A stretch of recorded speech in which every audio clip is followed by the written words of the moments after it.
Britain broke or just badly mismanaged? I think, I mean, going to some of the things that Chris has been saying, there's tremendous indecision that's going on at the moment. I think one of the reasons for such indecision is because political parties have become extremely sensitive to things like social media. So when you've got that indecision that occurs, and we didn't have social media before, it's become a real distraction, but it also, while it's a distraction, it's still something that as a politician, it must absolutely terrify you. So, in terms of it being badly managed, I mean, I've been looking at this for a long time, just from the technological point of view, just because it strikes me that the only way out of the malaise that we're in at the moment is if we can start to develop a high-tech economy. If you look at Silicon Valley, if you look at America, and if you look at India and China, that's what they're doing.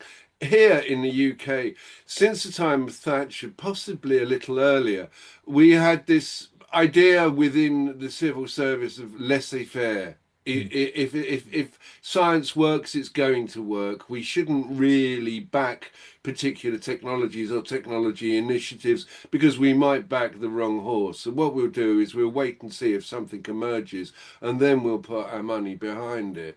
Well, we haven't done that. I'll give you a really good example. I was inadvertent, and this actually goes to something that Chris was saying.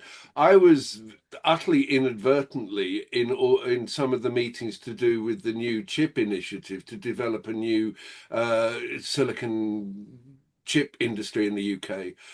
They invited me by mistake, and it was very much like the Peter Hegseth social media conversation where a journalist was in who shouldn't have been there, and I was sitting in this thing wondering what on earth am I doing in here? And people were talking about, hey, we need to develop this new chip industry.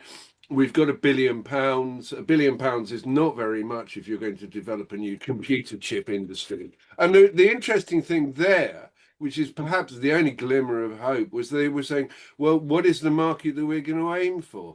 Well, the market that we should aim for is the defense market. That's one of the few places we can start developing these chips, begin to actually find a way through, and we can possibly branch out from there. So Chris's comment about the fact that we're suddenly spending a bit more on defense, well, perhaps that could be a way of actually kickstarting an economy that we desperately need. I mean, it's risible if you actually look at. Perhaps the sad thing was that Sir Tim Berners-Lee didn't patent the internet.